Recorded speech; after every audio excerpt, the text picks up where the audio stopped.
President of the Ozark City Board of Education. And I welcome you here tonight to participate in this wonderful occasion. We have started the interview process for our 5 finalists who are candidates for the Superintendent of Ozark City Schools. I'd like to introduce our candidate, Mr. Reeivice Girtman, who is currently the principal at Eufaula High School, and you will hear from him later.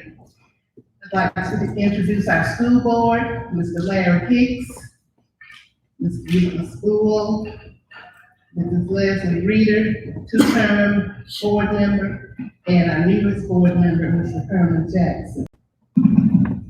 Our moderator for the evening is Ms. Amy Pierce, who is with the Ozark City Schools Central Office. She will be directing all questions this evening. There will be no questions from the audience, no input. The questions have already been prepared for the candidate. Ms. Pierce.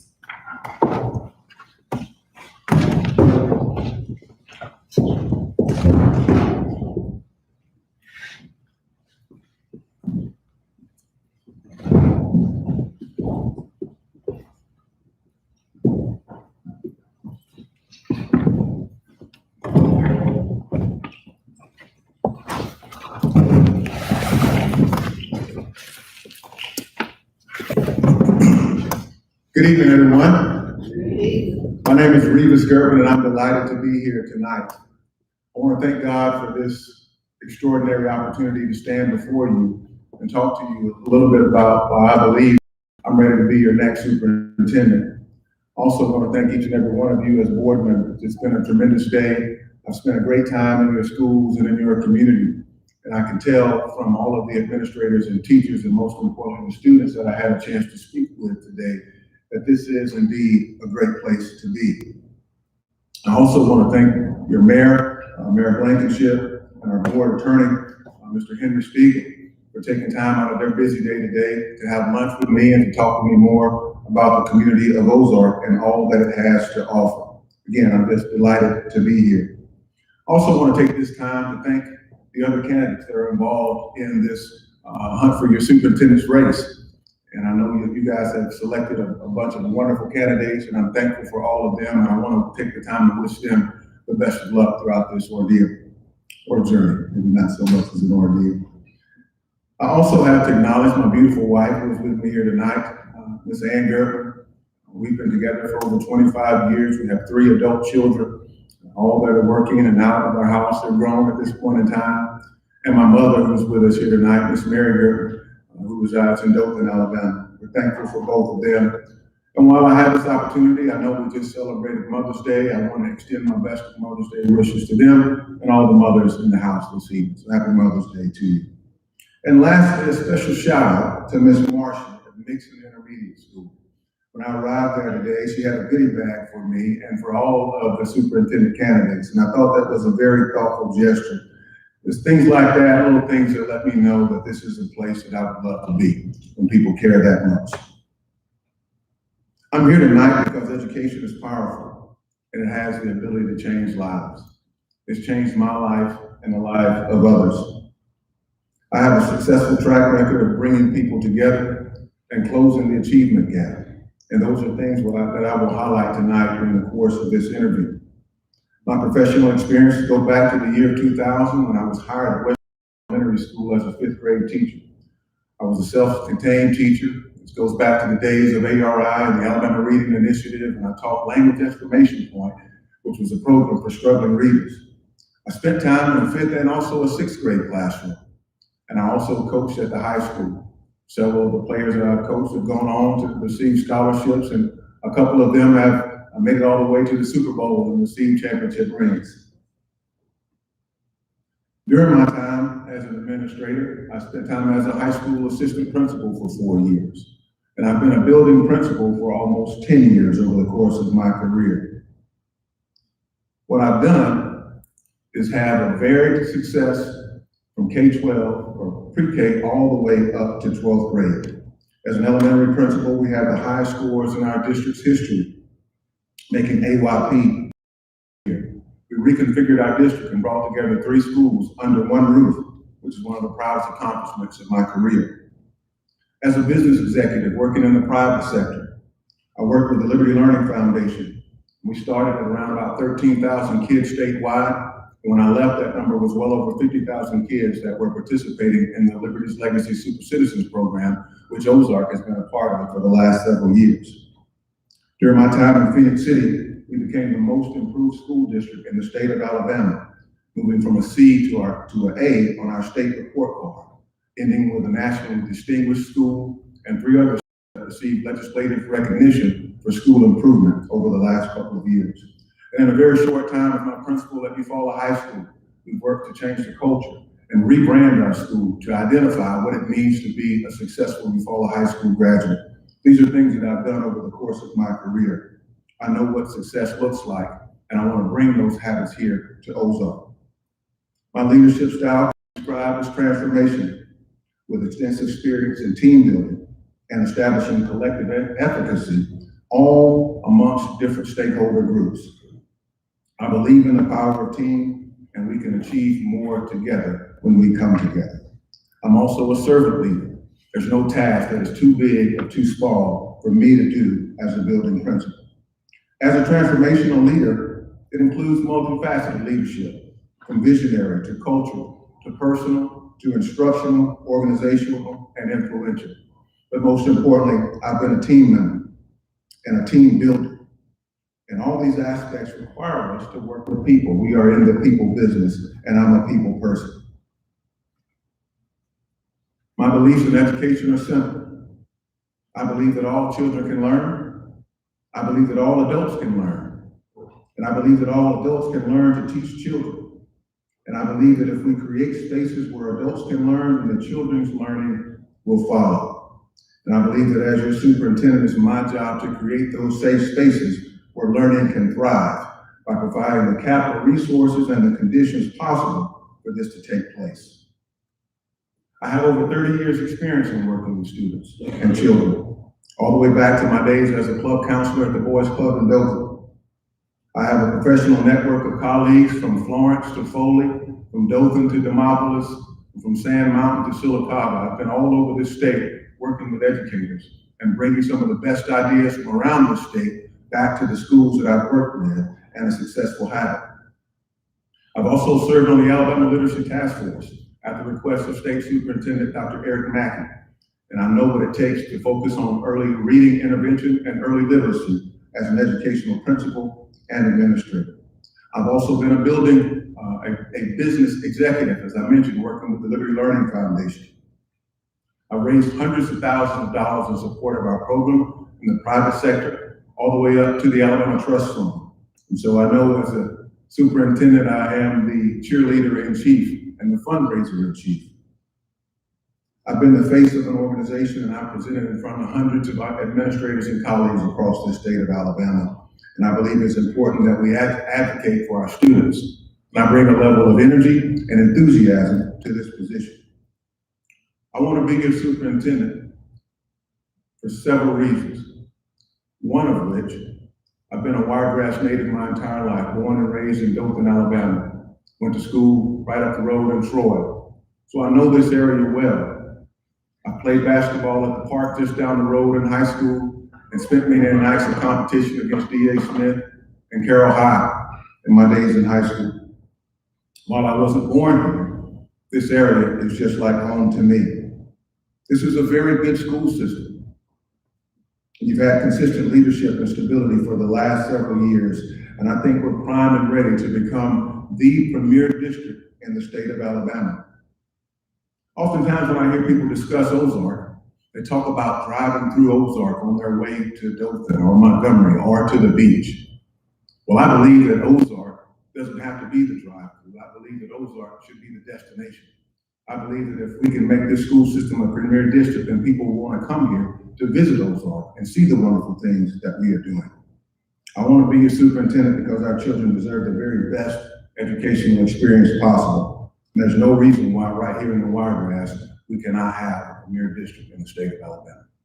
Thank you, and I look forward to our interview process.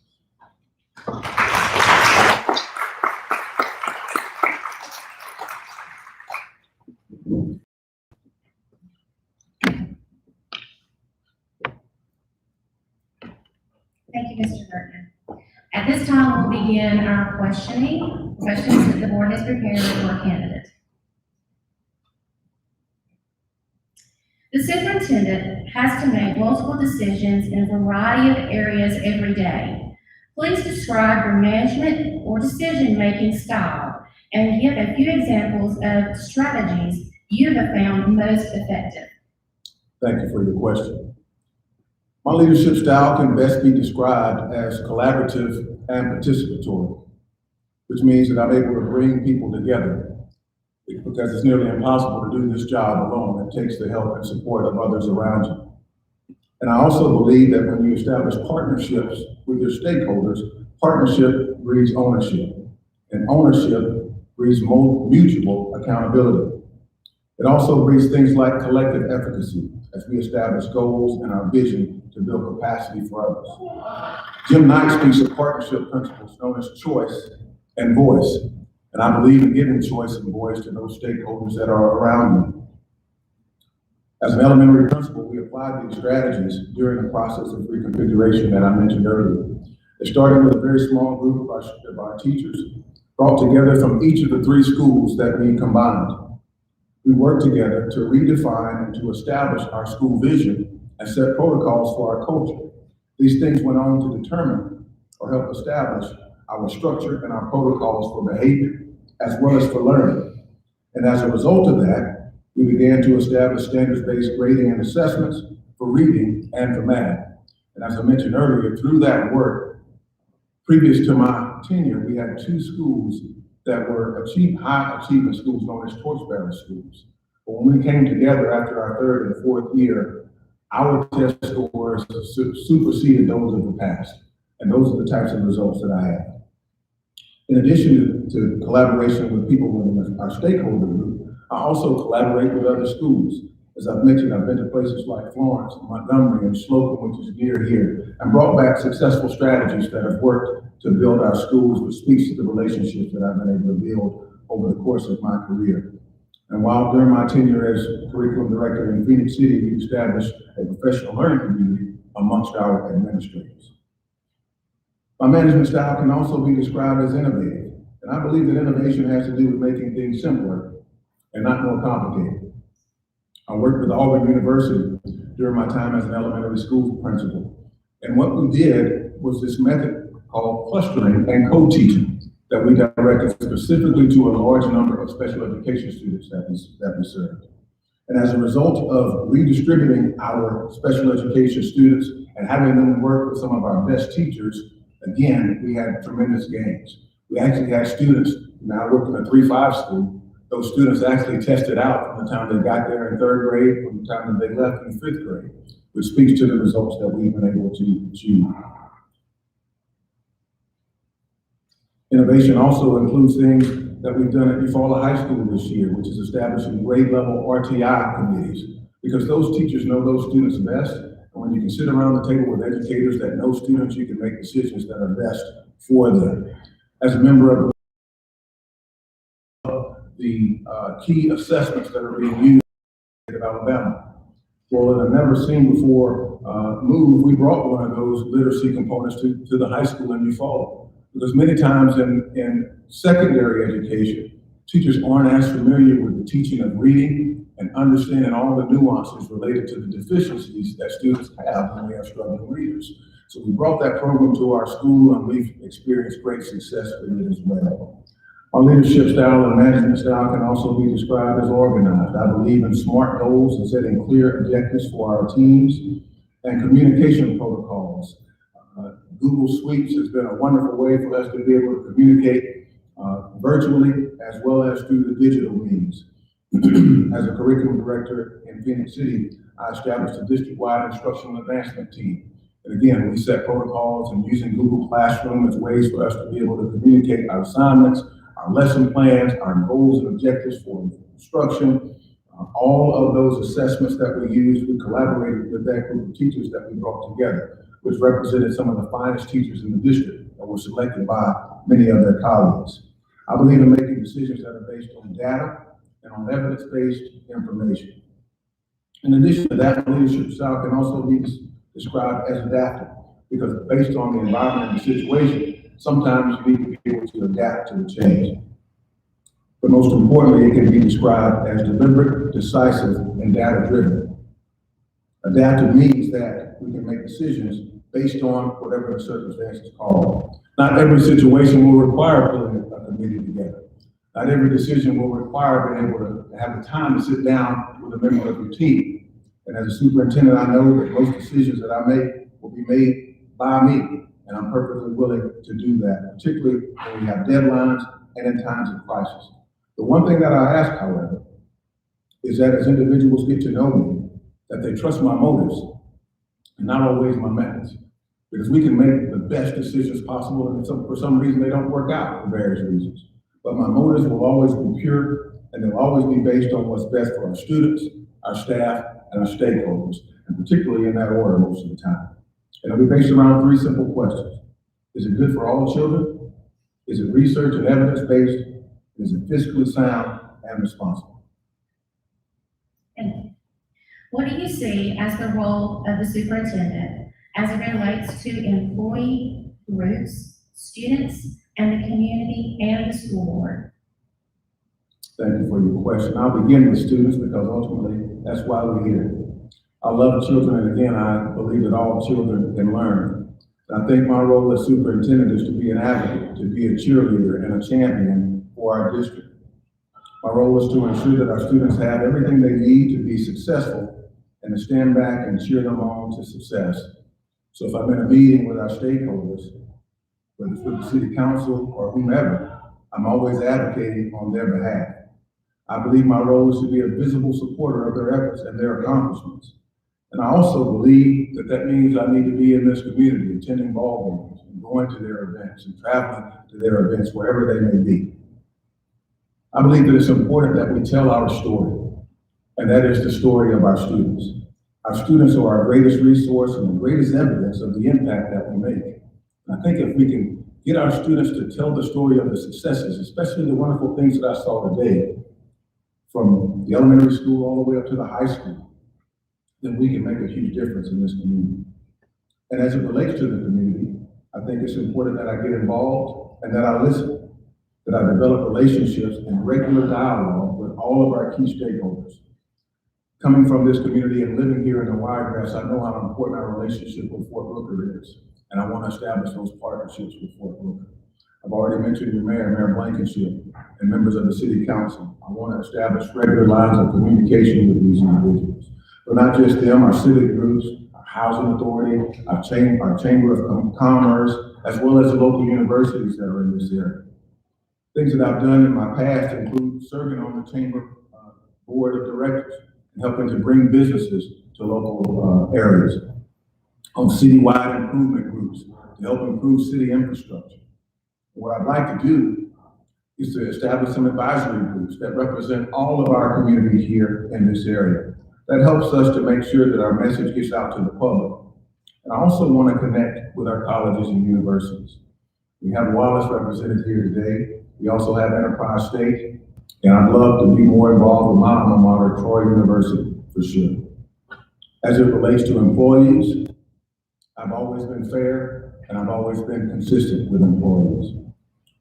I believe in an open door policy. In each of the first meetings I've always had with my staff members, I've given them out my cell phone number and my email, just because I want them to know that I'm always available. However, I do believe in organizational structure. I think it's important that our principals have autonomy in their buildings and that employees understand the chain of command, and that chain of command always be respected. And as it relates to you, the board, I believe it's important that we have an open and an honest dialogue, and that we have honest intent with we meet, and that we establish trust. Again, motives sometimes over methods when necessary. I think it's important that we be partners in this governance team, that we be transparent, and that I be accommodated with you and communicate with you as much as possible. Communication is critical. You should hear things from me first as your superintendent, and not from the quote-unquote street committee. And what I communicate to one, I will communicate to all. I think we should work together and advocate for our students. I believe the board is the what, and it's the superintendent's role to figure out the how. I think if we can work together, we can provide our students with the best educational experience that we can offer. Thank you.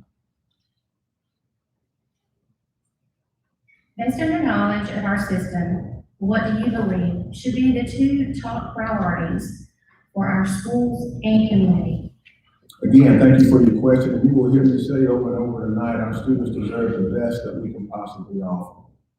And I'll preface this question by saying context is key. While it's easy for me to take a look at data that I see online and research things prior to my arrival, it's not until I get here and talk directly with the boots on the ground and develop a real understanding for the context of the data that I'm reviewing. And I want to make sure that that is made plain. That being said, one of the things that I'd like for us to look at is enrollment. I've taken a look at our enrollment over the last 10 years and I've noticed that it's dropped by a total of 435 students if my data is correct. And it's important that we ask the question, why? Why is that? Well, in order for us to get the answer to that, we need to be able to find out from the people that left. And I understand that sometimes people leave for different reasons.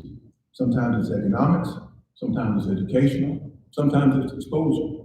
But as your superintendent, it's my purpose to find out why and to see if there are things that we can do to bring those students and more back to this community. I think we do that through the results that we have academically, the relationships that we build, and the recognition that we provide to our students by telling our story.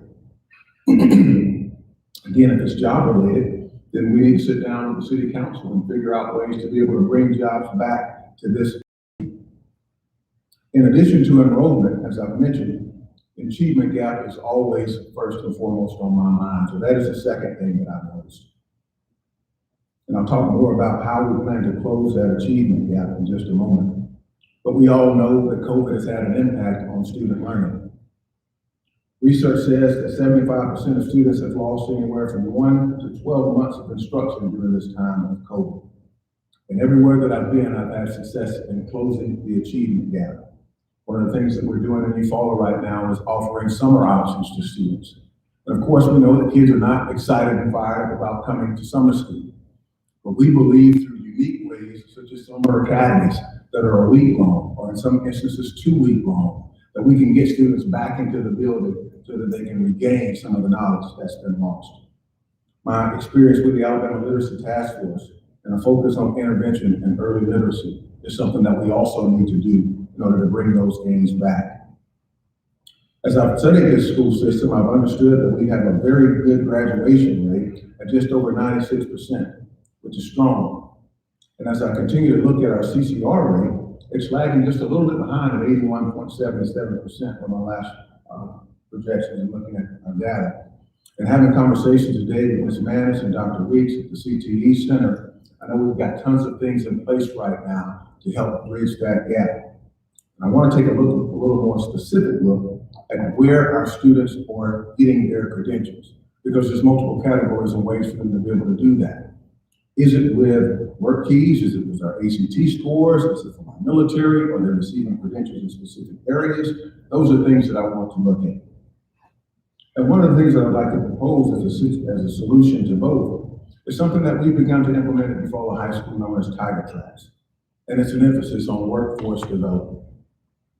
Students in Eufaula are beginning to get ready to go through this program called Tiger Tracks. And what it is, students must decide on their path.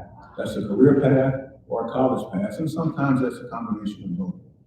And within that path, there's specific achievements that they must measure up to each and every year, going back to having specific goals. It includes things more than just GPA and test scores. It includes things like employability skills, leadership, attendance, and appearance, and work ethic. And if students are able to document those things, then they have their worth. So we have a P, A, and a W, which is a tiger paw, kind of symbolizing what we've been able to bring together, which the students are able to document all of their learning experiences, so that when they sit down with a college recruiter, or they sit down with a manager at a particular place or restaurant where they choose to work, they can document their experience with employability skills. It's powerful to be able to say, I've only been late for work 4 times. And I tell our students when they show up to work every day, that you're not late for school, you're late for work, because this is your job, and we treat it as such. One of the things that we've also been able to do by partnering with the chamber is to be able to come back and work with our parents, just to explain to our parents that if our students can graduate on track, then our city is willing to work with them and to find them jobs upon graduation. Because I believe it's important that we understand two things. Graduation day can become unemployment day if our students are not headed for college, if they're not lined up for jobs, if they're not headed to the military. And I don't want that to happen. I want students to not only graduate from high school, but graduate to the next part of their life prepared and ready to work. Thank you.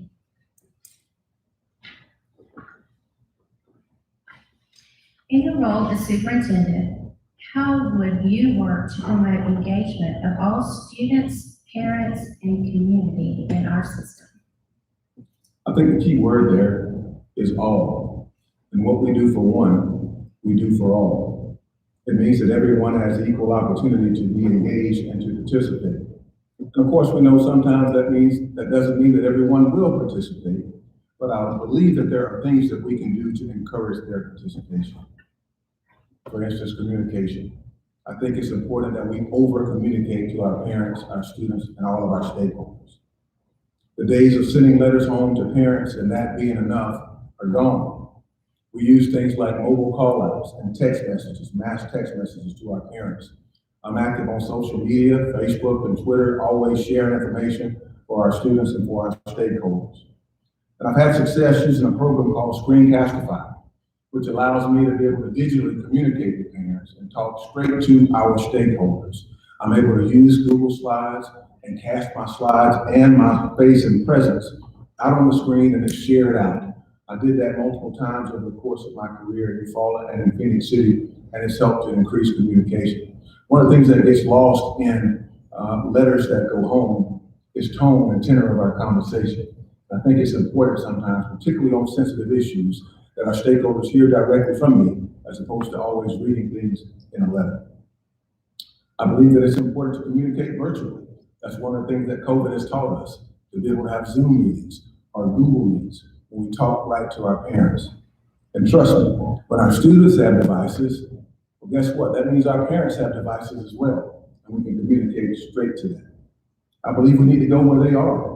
I've done home visits this year and community forums in neighborhoods, where we talk straight to parents in their comfort zone and in their comfort area about the issues that are important to us.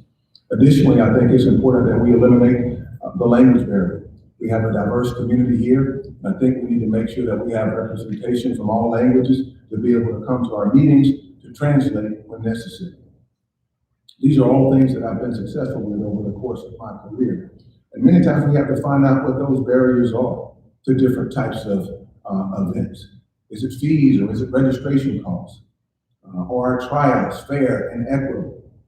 Or our course fees and our course offerings, representative of all of our groups? I think it's important as a superintendent to promote engagement, again, that I be visible and that I be accessible. And when we do things like this, people will begin to trust us. Bad times will come, but in those bad times, if we've had numerous opportunities where we have communicated the positive over and over and over again, then people will understand that we are doing things for the best interest of children. Again, my goal will be to have to engage all stakeholders with superintendent's advisory committees so that we can hear directly from the stakeholders and communicate to them what are our needs, what is our vision. I don't plan to come with a prepackaged vision. I'd like to sit down with our stakeholders so that we can establish that collectively. Our goal will be, as I transition into this role, to listen, to learn, and to lead by example. Thank you.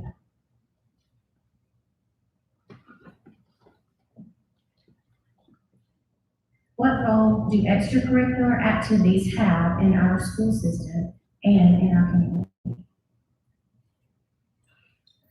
I'm here because of extracurricular activities. I've been involved in sports and athletics and other endeavors, choral and what have you, throughout the course of my educational career. When I was in high school, I knew that my mother, as hard as she worked, and my father, as hard as they worked, did not have the money to send me to college. And luckily for me, my coach sat me down headed into my senior year and asked me what I'd like to do. And he asked me if I wanted to go to college, and I said, yes, sir.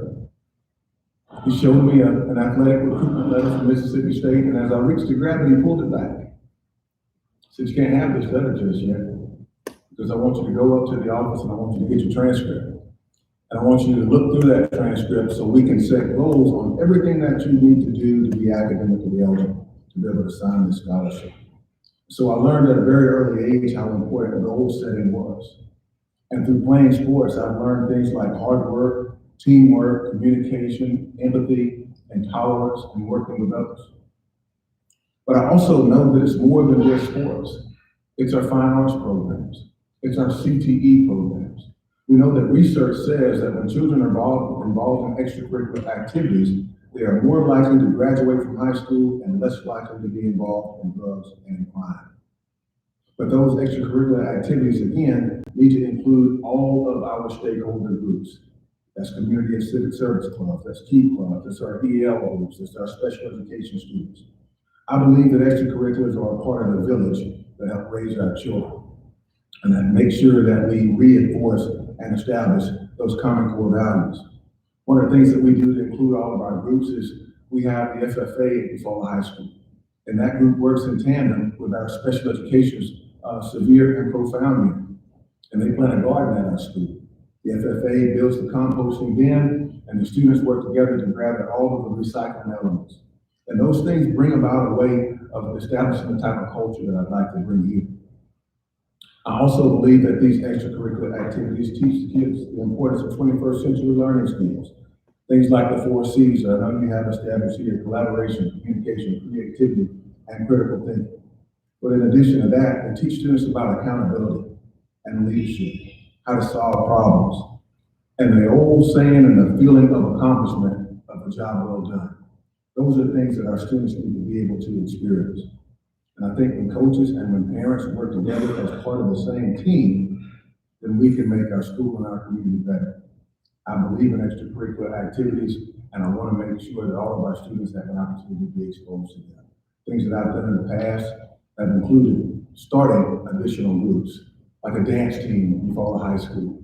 We're getting ready to start a debate team at Eufaula High School. That's started a student government association at Eufaula Elementary School. Those are things that I've done over the course of my career. And we've also brought parents in, the PTA. I know that gets more and more foreign the higher you go up into the educational ranks. But what's been interesting for me is working with the same parents that I had as an elementary principal, now working with those parents at the high school. And they want to be just involved. And the kids might not, but the parents do. And I think we need to provide a place for them to get involved. Thank you.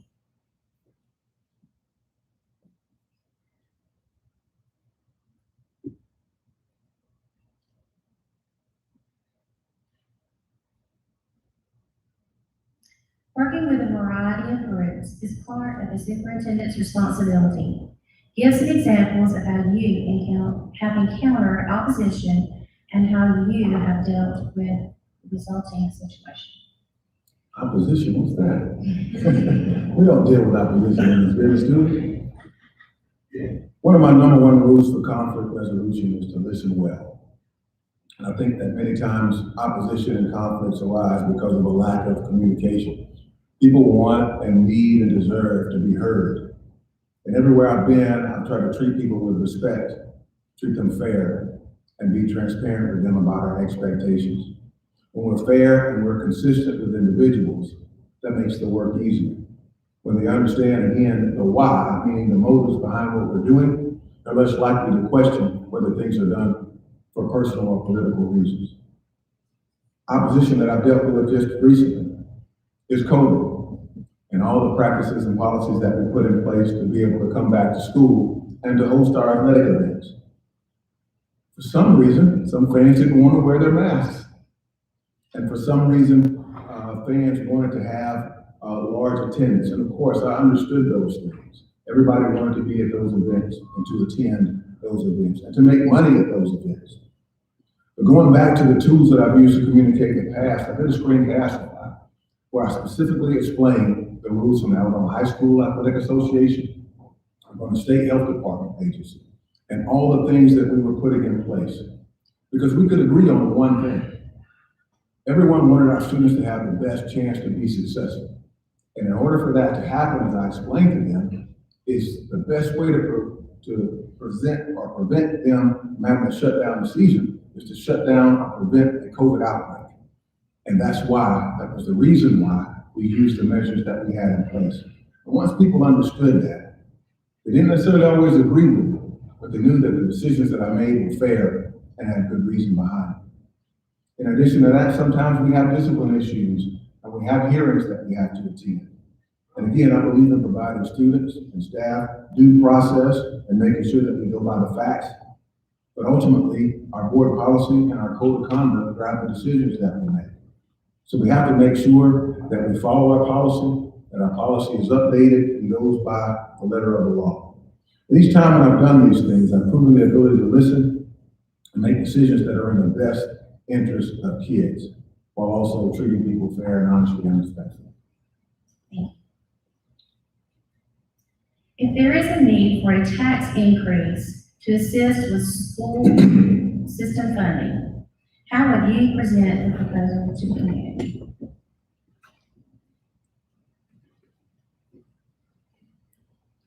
Well, I think there's three things that we need to consider. And the first one is determining our needs. Because a tax increase, or as I like to call a revenue increase, is a solution, but it doesn't always identify what's the problem. And so we must first identify what is the problem, what is the need that we have. Again, our students deserve the best educational experience that we can offer, and they deserve a process where people are going to be educated and they understand that we're going to make fiscally responsible decisions. So I believe in having a process, first of all, where we use our data to determine our needs. And I believe that we involve all of our stakeholders in that process.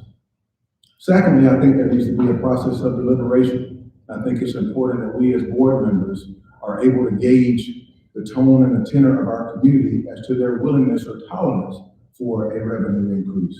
Are they opposed? Are they willing to do that? And I think then we begin to develop a strategic plan that will allow our stakeholders to guide us through that process. And it's a transparent process.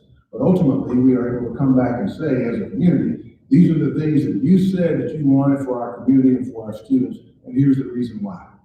Obviously, we need to include our city leadership and all of our stakeholders at the table. We need to be strategic with our campaign. We need to have open work forums and work sessions where we review our data and talk about this process. I believe we need to be transparent to the point where maybe even we discuss the opportunity to put on the ballot what the funds will be used specifically for, so that our stakeholders understand what that will be. And obviously, in some cases, we will need to consult with others that have gone through this process, as I understand that our tax base will be up for vote again in the next several months. And the final process is what I call campaign and explain. I think we need to educate the community on this process. Not everyone understands what a meal is and what ad valorem taxes are. We need to be able to break that down so that our stakeholders understand exactly how much this tax or revenue increase will cost them and what it will mean to their property value as well. So that we have these campaigns and we educate our people so that we have a constant flow of accurate information. And that'll dissipate a lot of the false information that gets out there sometimes. I think if we can communicate to people, be upfront, answer their questions, explain to them what the tax or revenue increase is going to be for, be transparent, that we can be successful.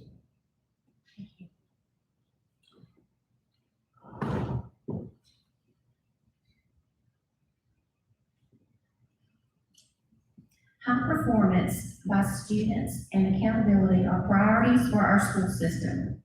Eliminating the student achievement gap, due in part to COVID-19, is a must. Please share what approaches or strategies you will pursue to eliminate the gap. First of all, I've spent a lot of time, as I mentioned, closing the achievement gap. And I want to mention some brief successes that we've had in doing that. When I arrived in Phoenix City as an elementary curriculum director responsible for pre-K all the way up through 7th and 8th grade, we had a C on a statewide report card. When I left just 2 years later, we had an 8 on that same report card. We had a 12-point increase across the district. Our poorest school, our most impoverished school in that district, went up 13 points on that report card and was later named a National Distinguished School. We had other Title I schools in that district to go from a D, of a letter grade of a D, all the way to a B. But we not only did that and had success with our Title I schools, but at our schools that were quote-unquote magnet and our high-achieving schools. We had those schools go from an 81 to a 95, and from an 83 to a 97, which shows that we can have growth at both ends of the spectrum, and all of our students can achieve. That same school that was the most impoverished district, again, became a National Distinguished School. And as I mentioned earlier, 3 other schools received legislative recognition for improvement. Well, as far as approaches that I would take, I think we have to be driven by data first and foremost. And as I said earlier, data with context. Paul Santonio writes a book about being driven with data. I think it's important that we align 3 things: our curriculum, our instruction, and our assessment. We've got new standards in Alabama in math, and we're getting ready to roll out the standards for reading. I think we need to have a standards-based approach to everything that we do, from grading to reporting, particularly those most critical standards that the state has identified for us right now. I think our teachers need to understand what the course of study means, and we do that by unpacking our standards so that they and our students understand and know what our students, they know and they understand what our students need to be able to do. Quality curriculum starts with knowing our standards and selecting resources that support the teaching of those standards. And I've done that at the elementary, middle, and high school levels. Other strategies I believe that we need to use are following the research and the pedagogy. Research and evidence-based approaches to teaching and learning. I know that teaching is part art and it's part science, but as far as research-based strategies that I've used, I've worked with the Marzano elements, John Hattie's effect size, Ron Berger and learning targets, and Jim Knight, as I mentioned earlier. We need to have high-quality Tier 1 instruction at every level, because without that, we will continue to experience a gap. I also believe in high-quality professional learning that is consistent and is ongoing. I've experienced and worked with groups like the Alabama Best Practices Center, and it's allowed educators from all over the state to be able to connect and establish relationships and engage in critical conversations about what works best for our students.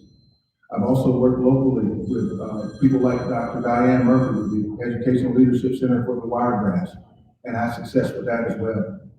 In addition, as I mentioned earlier, we visited other districts. I've always taken my schools on visits to go and see what some of the most exemplary schools are doing. For teachers, a lot of times seeing is being. And when they can go to a school and see schools that have similar demographics that they have, that are achieving, then many times we can bring things back and put those practices into place. I believe in the framework that you have here in Ozone, the E3 Eagle Power, with rigor, relevance, and relationships. I love the fact that you've established your core beliefs and an emphasis on learning for all students. And again, there's nothing outside of all. I believe in your engagement triangle that's centered around data, content, and teachers, as well as the understanding of the 4 C's and defining engagement so that everyone clearly knows what this means. Not just teachers, but our students know what engagement means. And I've seen you do things like that at your high school, which is STEM certified. But with all that said, none of those things happen if there's not a culture for learning. I believe it's my job to create the conditions for success, and I think we do that by working hand in hand with our teachers. It's not about a gotcha. It's about allowing our teachers to be creative and innovate ways within the confines that we create. It's known as freedom within form. But you bring teachers to the table and allow them to have voice and choice in that educational process. Our teachers need to feel valued and heard and understand that they can have decision-making power as it relates to the how in terms of what we have to do. And what leadership and guidance would you provide to ensure the approach or strategies are properly implemented, evaluated, and adjusted over time to meet changing student needs? My first principal had some wise words. He said you have to inspect what you expect. And as your superintendent, while my office may be on Highway 431 North, you can best believe my workplace will be in the schools. I plan to be in the schools regularly. One of the things that I've done that's been successful is devoting one day for each month to visit all of our schools and do specific walkthroughs and instructional rounds, including our building principals at that school, as well as our central office staff. We've used tools like the Elliott tool, which is a student-specific tool that measures what the student is doing in the classroom, not so much as the teacher. And I believe that we follow those walkthroughs up with meetings with our principals to talk about the results that we saw, and to develop a common understanding for what excellence looks like and what it sounds like in our classrooms. I believe that we need to encourage our teachers to observe each other through peer observations. I've always done that and been successful with that as a practitioner, but even more so now as an administrator. I believe in attending monthly data meetings and sitting down with principals and looking at their data, particularly now as it relates to the Literacy Act and the task force and things that have been set forth as benchmarks that each and every 9 weeks and places throughout the year where we'll be making sure that our students are moving. Again, taking into context the situation. I plan to be at schools not just for those walkthroughs, but just to visit. Sometimes to sit down and have lunch with a student, or to be visible for teachers, or to meet with parents. I think it's important that as a superintendent, I have a pulse for what's happening at each and every school. I can't be there each and every day, but as I mentioned earlier, sometimes when we have to make those decisions, it's me knowing and having context of what's happening in the building each and every day that will help me be able to make better decisions about what's going on for our students and making decisions that will guide them. I also believe in coaching our instructional leaders. I plan to have an executive coach, and I plan to be there to coach our principals. I believe in having coaching cycles for our principals, to be able to give them feedback many times on how those conversations are going with their teachers. Again, partnerships breed ownership. And I think if they're there to have a role in that, then we can be successful. I believe in developing capacity amongst our future leaders. So what succession plan do we have? Are we working with our aspiring administrators, our current assistant principals? So in the event that someone gets promoted or moves away, we've got the necessary capacity already built within our staff to make sure that we are grooming the leaders for tomorrow. Thank you.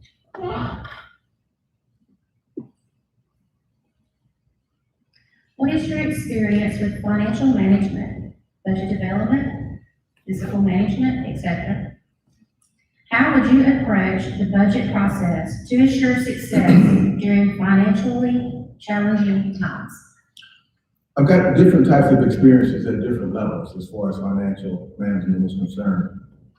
My past experience includes working with a budget of nearly $2 million a year at the Liberty Learning Foundation. That budget included our staff, our transportation, our equipment, our materials, and our supplies. As a curriculum director, I oversaw a $1 million budget for professional development. And that includes selecting resources for teachers to be able to use to support our students and getting resources for those students, and even sometimes parents as well. As a high school principal, I oversaw the largest school budget within our district. And I know right now that we have roughly a $14 million annual budget, and our reserve is in good shape with a little over 2 months in reserve. I'm familiar with the budgeting process and how we have our public hearings in August and in September.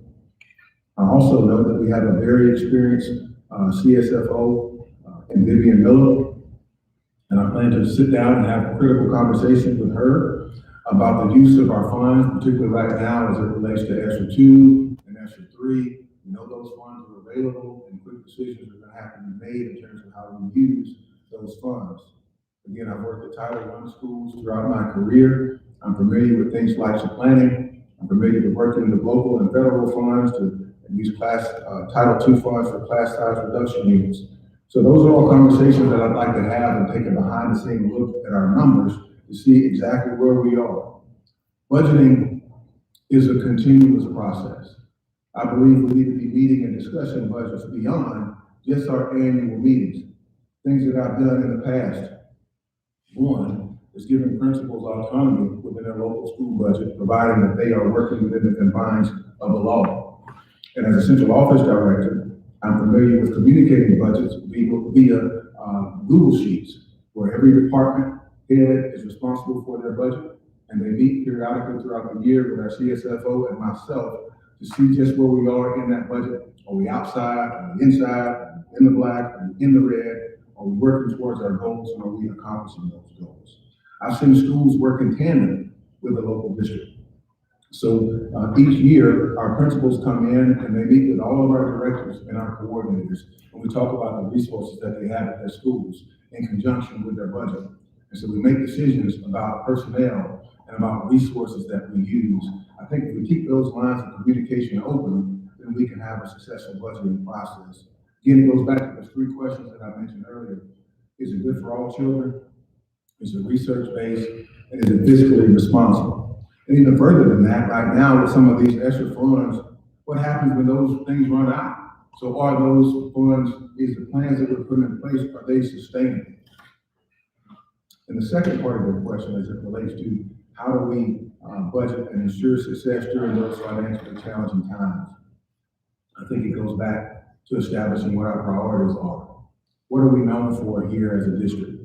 And to me, that's got to be about teaching and learning.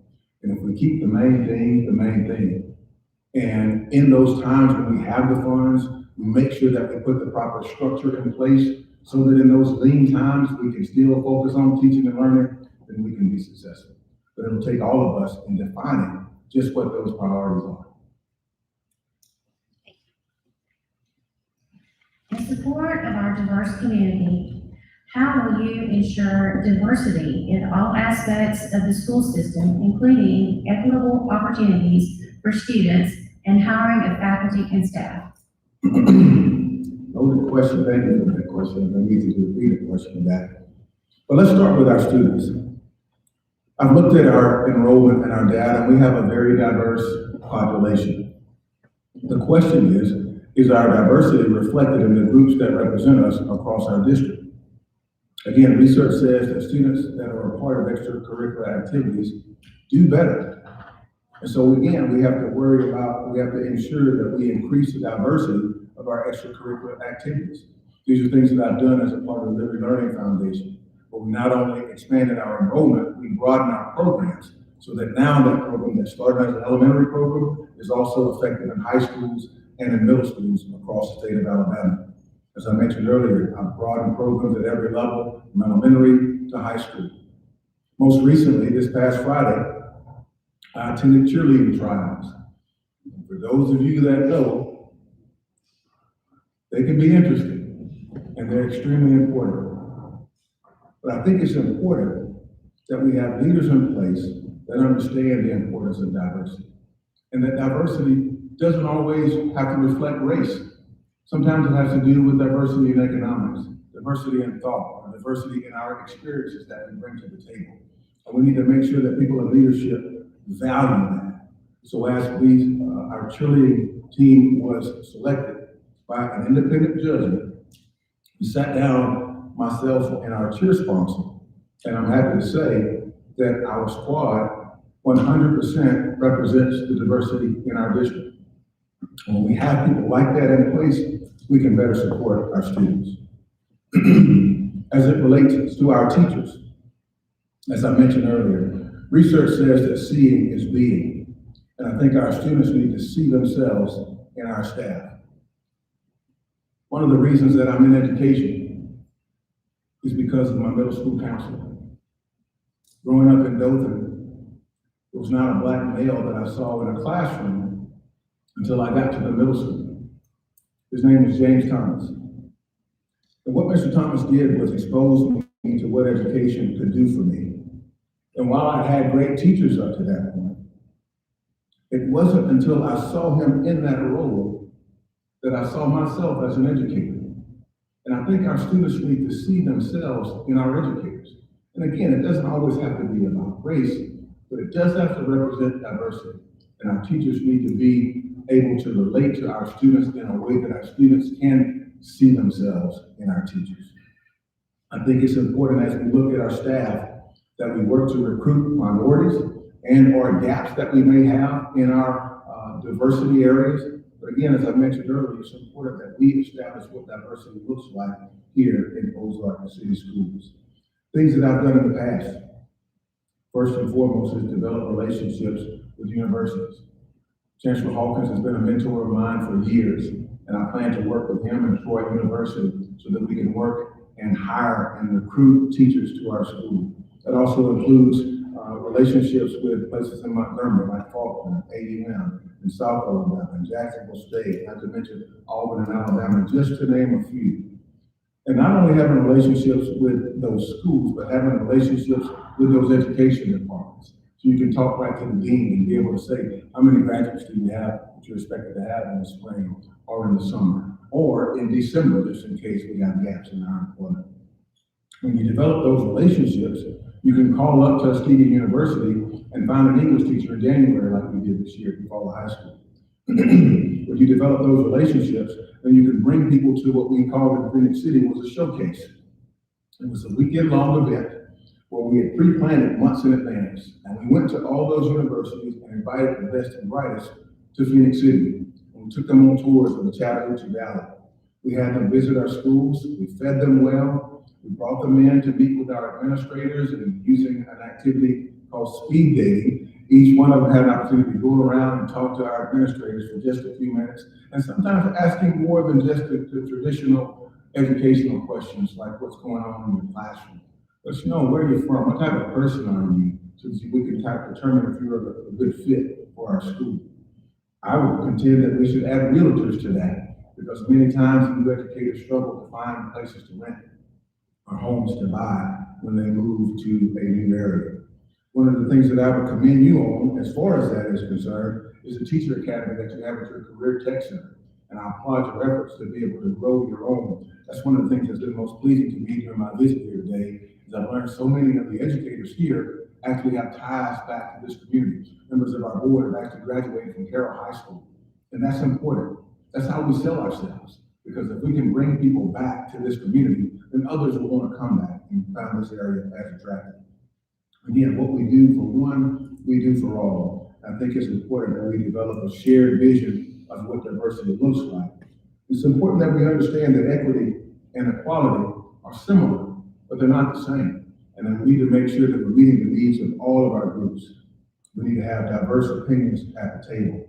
Something else that I've done to promote diversity in Eufaula is we establish community tours, where we allow some of our teachers and our parents to come into our school buildings to actually do pretty much a tour like I did today. But they're able to sit down and have lunch at the cafeteria so they can see the portion size, they can taste the food for themselves, they can see what it's like to sit in an elementary math class, or sit in a high school science lab, or walk the campus and see how far our students have to trek from the football field all the way back up to the main office. But when they develop that type of understanding, then again, they have a greater perspective and appreciation for what our students and our teachers are doing every day. I think if we do things like that, we can promote diversity amongst all of our stakeholder groups. Thank you. Describe your experiences with implementation of new technology to include the impact it had on teachers and students and parents. Specifically addressing COVID-19 pandemic technology implementations, knowing what you know now, what and if would you do different? You know, too often we purchase devices and we hand them out and it stops there. Don't get me wrong, while serious thought and consideration needs to go into the devices that we purchase, the cost of those devices, and making sure that those devices are developmentally appropriate for our students, one of the most important investments that we can make is the training of our teachers on how to use those devices. And that's something that I've been able to do very well over the course of my career, going back to my time at Phoenix City. In Phoenix City, our motto was to stem students out of poverty. And we did that by providing first, quality professional learning for our teachers, over 60,000 hours over the course of 5 years. We worked directly with Discovery Ed for 4 years with a small group of teachers.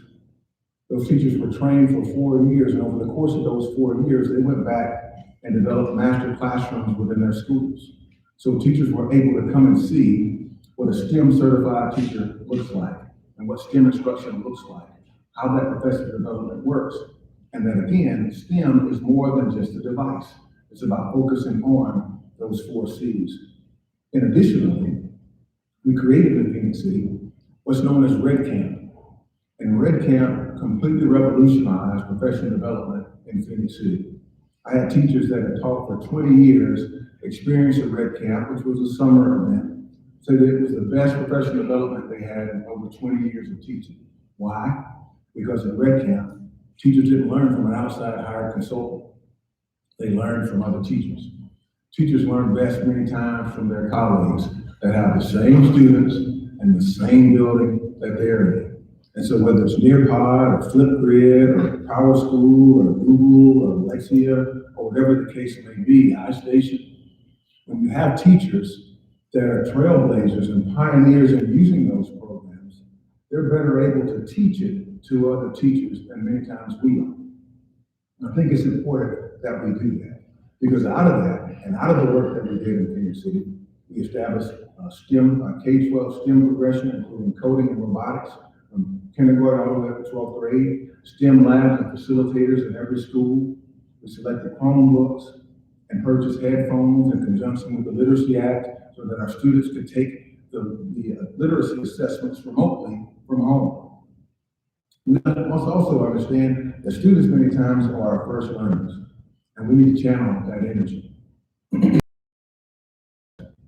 William Glasser says that students remember 10% of what they read, 20% of what they hear, 30% of what they see. But Mr. Glasser estimates that students remember upwards of 95% of what they teach. And so what does that say to us as educators? What do our classrooms look like? Because we must allow for students to apply what they've learned. So it's more than just including opportunities for students to teach in the classroom. It's making sure that our classrooms are filled with opportunities for students to demonstrate what they've learned and to be able to teach that to others. So the teacher is moving beyond just being the sage on the stage, quote unquote, but allowing our students to be able to master that curriculum and that content. As it relates to parents, I contend again that students can sometimes be our greatest teachers. One example of that, as some of you probably can attest to, was GoFan.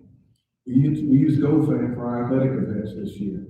And I didn't have one single parent tell me that they could not use their cell phone to get into our athletic events. But I did have several parents tell me that their students taught them how to log on and how to select their tickets. And they come up, my baby taught me how to use this, Mr. Girtman, I'm good, we're already ready to go. We got our tickets. As I validated those tickets, they were ready to go.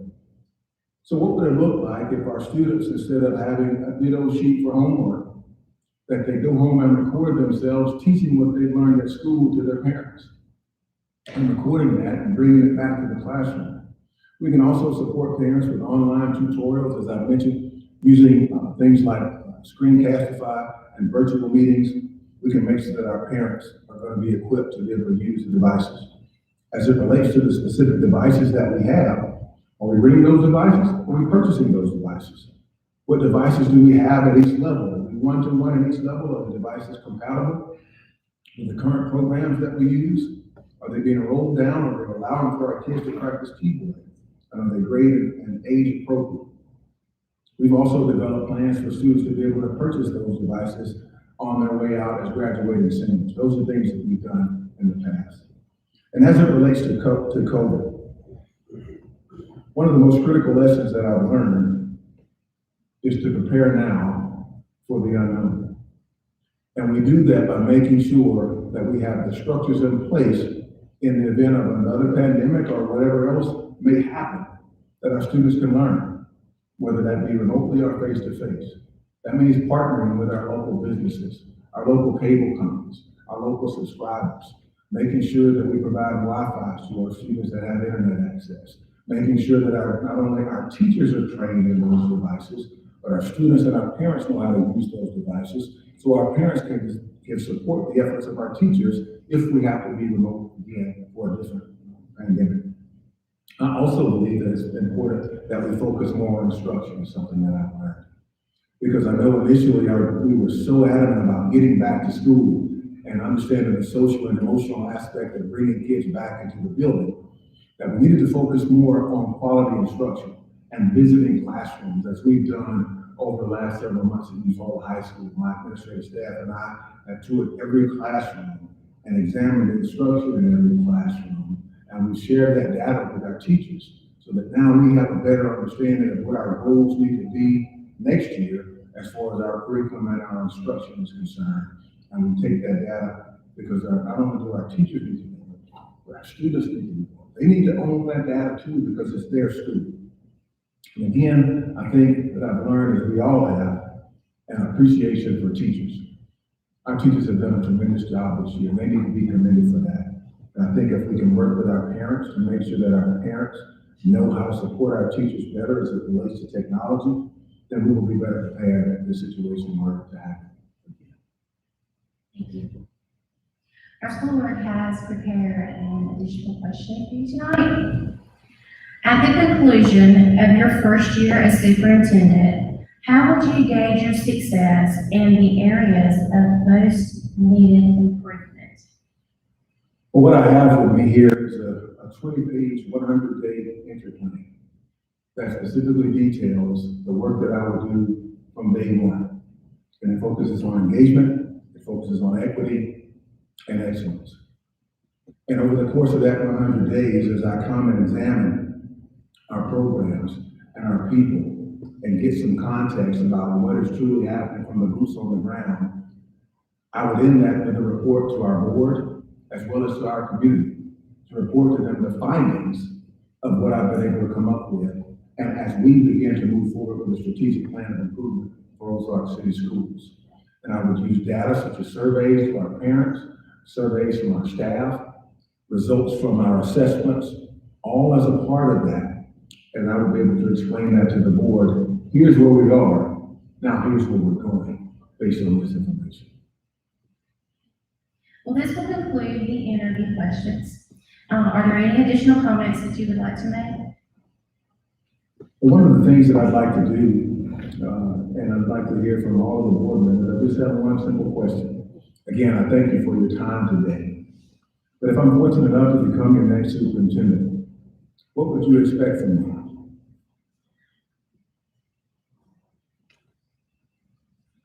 I would expect you to do everything you said tonight that you would do. Same here. Got some good programs. A lot of what you talked about tonight, I personally think we can move forward with and improve what we already have, which I think is a great student system. Yes, sir. I think the enthusiasm and programs that you have alluded to tonight is a big part of what can help us move forward. Yes, sir. In your copy of your first 100 days, you're going to leave that with us so you can. Yes, ma'am. Yes, Yes, ma'am. I'd like to read it. Certainly, you talk about finance, that's one of the most important things, and I think now we do have possibly 2 months in reserve. Certainly, we would like to increase that if possible. Thank you, sir. I will ask for you to put our students first with 3 things: transparency, honesty, and integrity. And if you do that, that's all any of us can ask for. Yes, sir. I would expect our students' success would be first and foremost. And that whoever's in this position would establish strong relationships not only with our students, but the family and the communities. Just as you shared with open communication, we build a lot of community partnership. Yes.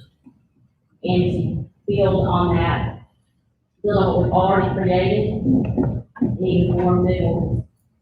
So that, as you say, every student has every opportunity, every stakeholder has every opportunity to be involved and to know what's happening in those city schools. Thank you. And as I mentioned earlier, I believe that education can change lives. It's changed my life. And I'd like to be a part of setting an example for how we can change the lives for the students in our community. One of my former superintendents once said, and I've let this principle guide me as an administrator, that the further away from the classroom educational decisions are made, many times the less effective that decision is. So I've used that principle to help me stay connected to what's going on in classrooms. Because I think it's that evidence that helps me to make those guided decisions that need to be made.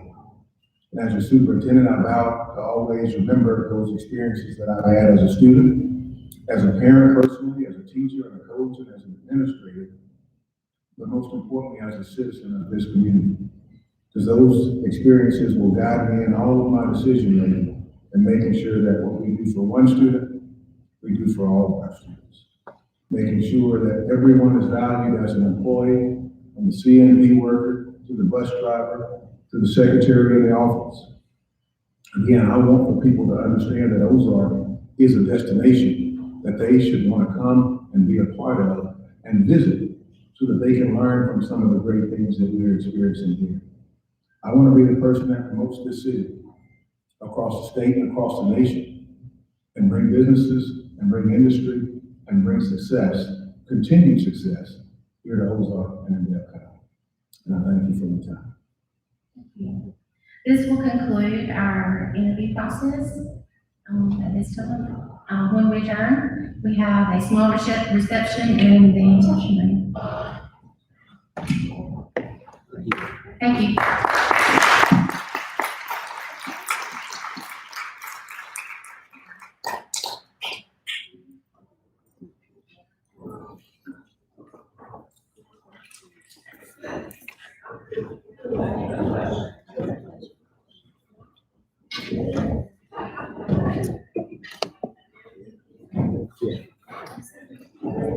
Yeah.